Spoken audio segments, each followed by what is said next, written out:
we only see so much of special teams when we're out there. So just can you give us some baseline impressions, what you've been pleased with, what maybe still needs to work on for that from that unit, what you've seen so far through, I guess, 10 practices now? Yep. As far as the whole team or specialists as well? Okay.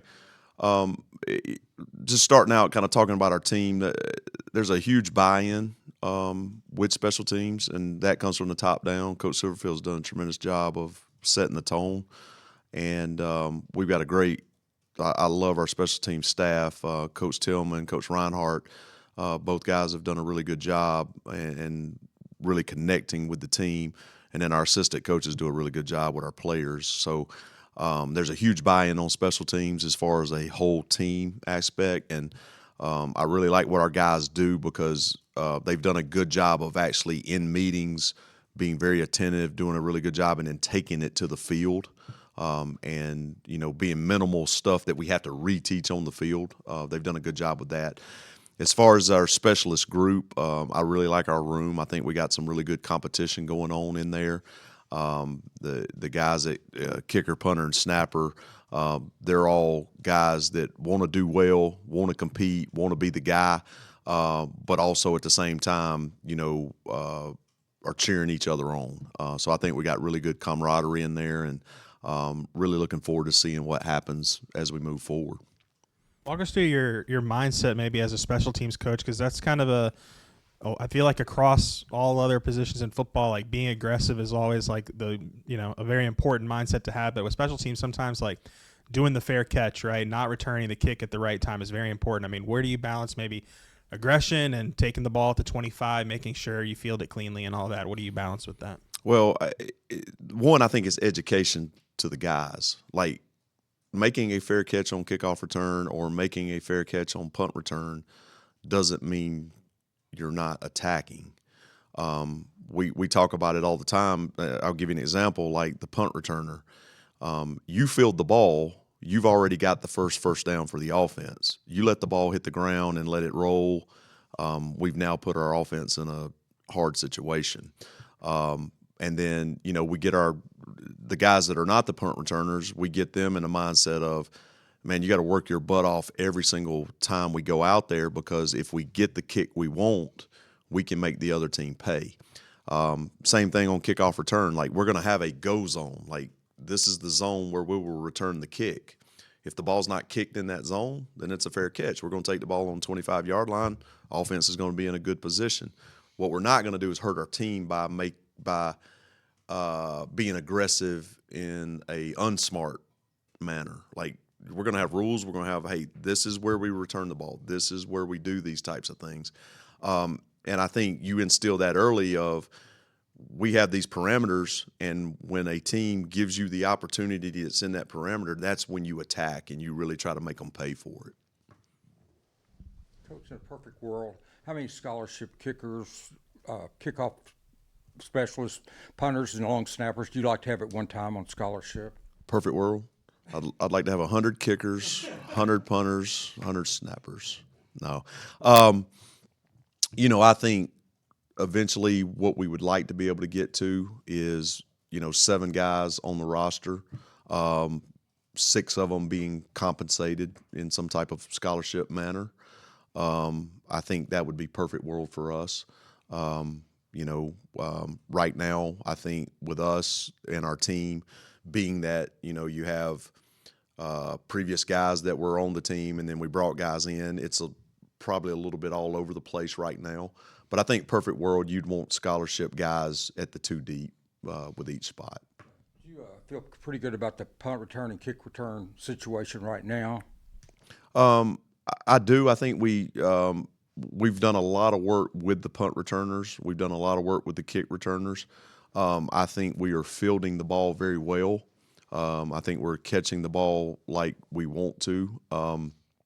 I think we have not done as much work of full punt versus punt return or full kickoff versus kick return. It's been more fundamental stuff. I think we'll learn a little more as we start to do more of the full team stuff. But I like where it's at. I think we got some good guys. Sutton Smith has done a really good job at punt returner and kick returner. If we were to play today, I think he would be the guy in both spots. but we have other guys that are doing a really, really awesome job there. Jamari Hawkins is a guy that can catch punts and kickoffs. Batten is a guy that can do both as well. A young guy that I think has a chance. We probably need to continue to work with him is Prevo. Prevo's a guy, but I think we've got guys that really can do a great job. Tay Lockett, don't let me forget him. He did a really good job in high school of punt returns, and Tay's a guy. One thing when you start putting defensive guys back there, you want to make sure they do a really good job with their ball security. We got to own the ball, and so Tay's a guy that catches the ball really well, but we got to continue to work with his ball security as we move forward. I want to ask you specifically about the kicker Gilbert, just what your thoughts have been on him and what you're getting from him. Max Gilbert's been really dialed in. He's been very impressive this spring. Now, obviously, if y'all write that and put that, and he sees it, I'm going to tell him he's only as good as his next kick, and that's the mentality he's got to have. But he's been very dialed in. He's been he seems to be very businesslike and on a mission. Really, really like where he's at right now. Coach Tillman's done a tremendous job with him as well. But I love the fact that he has college experience. I love the fact that he's been in big moments. And I love the fact that he has a mindset of, I am only as good as my next kick. So really like how he's progressed. Looking at your career, you've been on both sides of the ball, head coach, a little dabbling in special teams along the way, it looks like. But then about a decade ago, you took on special teams. Does it take a different mindset to say, I'm going to go to all those camps? I mean, is that what you have to do as a special teams coordinator? Yeah, early on in my career, position coach and really on the recruiting side of things, I did a lot of recruiting coordinating type stuff and was a part of recruiting. As it kind of progressed, a guy that really got me involved in special teams was Coach Willie Fritz, and that was when Coach was the head coach at Georgia Southern, and just really loved how he did special teams. And I always had a goal of wanting to be a head football coach, and what I saw with that, because I watched how Coach Fritz kind of handled the special teams, and he was the head coach. He was not the special teams coordinator, but he was heavily involved in it. But I love the fact that the head coach, you get as the special teams coordinator, you get to touch the entire team. And I love that aspect of it. So I tried to kind of grow myself in that role, was able to get a special teams coordinator job at Georgia Southern, and really got, kind of interlocked with the entire team. And then it ended up leading to a head coaching job, which as the head coach, I continued to do special teams. And so spent a lot of time visiting with coaches, spend a lot of time, trying to understand what a kicker, punter, snapper looks like, because you got to do a tremendous job of evaluating them. A lot like the quarterback, you don't have a whole lot of room to miss on a guy. Like you got to go make sure you get the right guy. At other positions, maybe at running back, linebacker, whatever, you can take guys that maybe aren't all the way polished and really develop them. Whereas at kicker and punter, there's a little bit of room for development, but you don't have as many guys on the team. So spent a lot of time doing that, and trying to be in a position to where could make good decisions on that, but also have the ability to be a part of the whole team and be able to work with each position group and be a part. And then it led to being a head coach, which I thought was awesome. And then, get here, we got a really good special team situation set up. Coach Silverfield, like when he started talking to me about the job, he had a vision. He wanted to have 3 guys on staff dedicated to special teams. Luckily, he chose me, but we were able to get Dakota Tillman from Arkansas State, who's been a special teams coordinator, Coach Reinhardt, who was at Memphis with Coach Silverfield, and just the dedication piece. And then Coach is heavily involved in the special teams as well. Like he's in every meeting. He interjects, he talks, he coaches them on the field. Like it's a really good deal. So very fired up about our situation here. Coach, I came in just a minute late, but have you been asked about the punter you just added yesterday? Have not. Could you walk us through kind of the process of identifying him and bringing him in kind of as a late addition? Yeah, so early on when I got here, Gavin Rush, obviously was a redshirt freshman, has not kicked in or punted in a college game yet. Gavin was a guy that, didn't know a whole lot about other than, what he did in high school and all that. But as I got around him, see him, we could tell that he was very talented. And I think he definitely is an SEC starting punter, right? Connor Smith was added, prior to me getting here. And, Connor's very talented as well. Unfortunately, Connor had a injury, and it's going to put him out for the season. And so we then had to start looking, we do feel like Gavin's really good and can be good enough to be a starting SEC punter, but, you got to have depth. And so we started looking, and, who's still left in the transfer portal. Obviously, it being after everything going down with the initial transfer portal window. But we were able to find Jesse Elrich, who was at Cal Poly. He was in the transfer portal, and we were able to bring him on a visit. He's got a lot of game experience. I believe I'm going to be wrong on this, but I think he's got like 36 games of punting experience in college, which was big. He's talented. We think he's a guy that can come in and push Gavin. I think Gavin, because of where he's at in his career, he does need somebody to come in and compete with. But, I think Gavin can be our starter right now. I think he's really progressing well. Coach Tillman's done a really good job with him during spring ball. But we felt like, one, we needed a guy to come in and push Gavin, and then we also felt like we needed a guy that if he didn't beat out Gavin, it would be a solid backup for us as well. So really looking forward to getting Jesse here and letting him show what he can do. But it did help our room and help our depth. With Connor being out, is Gavin taking all of the reps, or do you have maybe one of the other kickers punting too, just as an emergency situation, or what's that look like? So when everything kind of went down with Connor, we actually I got reached out to by a young man that's on campus here that was going to school here that was a punter, Noah Callbearer, and we brought him out for the spring. He's kind of in a tryout situation, so he's been doing the second team punting for us. Obviously, we didn't want Gavin taking every punt during the spring. That's not very healthy for his leg and all that. But Noah Callbearer is the guy that we brought in, and he's kind of in tryout mode for us for the spring. You mentioned him a little bit ago, Dakota Tillman. If I'm not mistaken, y'all went back to maybe Georgia Southern days even. Just, can you walk us through maybe that relationship, how you've seen him grow as a coach, and maybe what role he's taken on with special teams here? I don't know how he'll take this word. I kind of see Dakota as like a unicorn. His brother was a long snapper and actually played for me at Georgia Southern.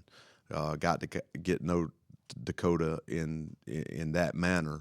But at the time, Dakota had been a high school coach, and also he'd been a kicking, punting, snapper specialist coach, and worked with one-on-one kicking.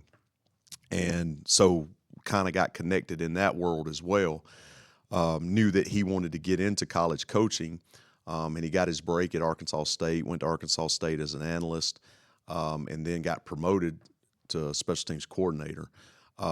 Throughout those years, we've had times to talk ball. Last year, when I was at Auburn, he came over and worked our camp, and we actually clinicked a little bit and talked and, just kind of went through things. And, I already knew it, but really sharp. The reason why I call him a unicorn is his ability to coach punters, kickers, snappers every play, bring them up, watch film, give them immediate feedback. I don't know how much that really happens in college football, with special teams coordinators.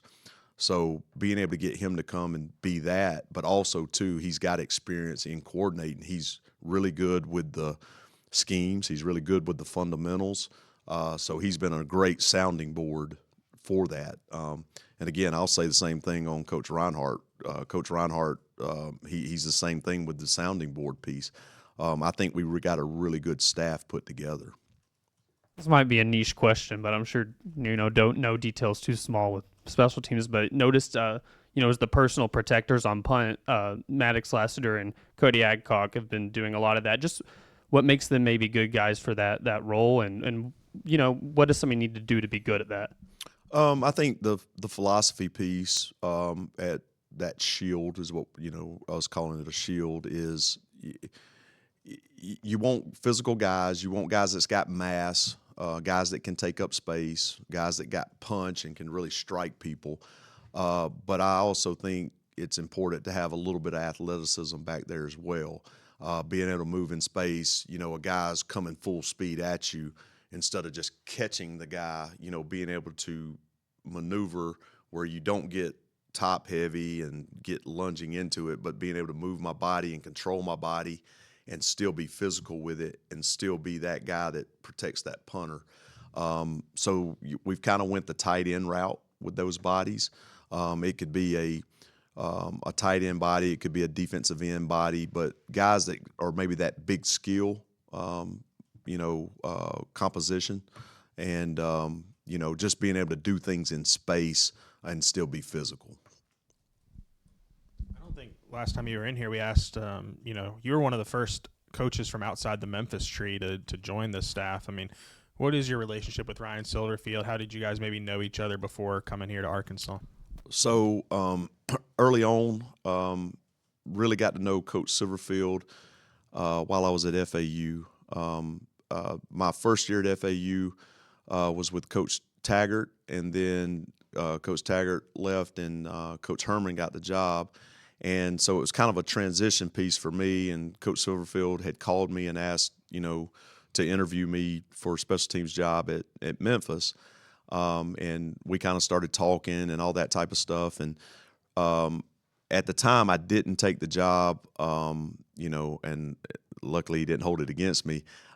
Probably should have, as far as career goes, it would have been a great move to go with him to Memphis. It would have been a no-brainer. At the time, I had just moved my family down to FAU. We had gotten our kids in good schools, and I just didn't want to move them again because we'd only been there a year. So I kind of made a family decision there.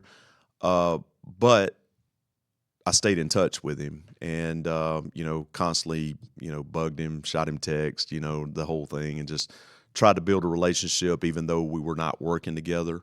So when he got the Arkansas job, I obviously texted him to congratulate him and, and say, hey, Coach, man, love this for you. I think that's a, big time opportunity. This is great.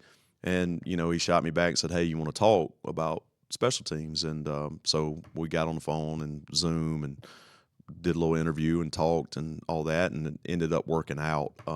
So again, not taking the job the first time, he didn't hold it against me, and I'm super excited he didn't, and I'm glad that now I have the opportunity to work with him. He is the real deal. He's done an awesome job with our team. He's doing an awesome job with our culture, doing an awesome job with our staff, and I'm learning a lot. And and that's all I want to do is I want to continue to grow, and I want to help the head coach. So super excited about this opportunity.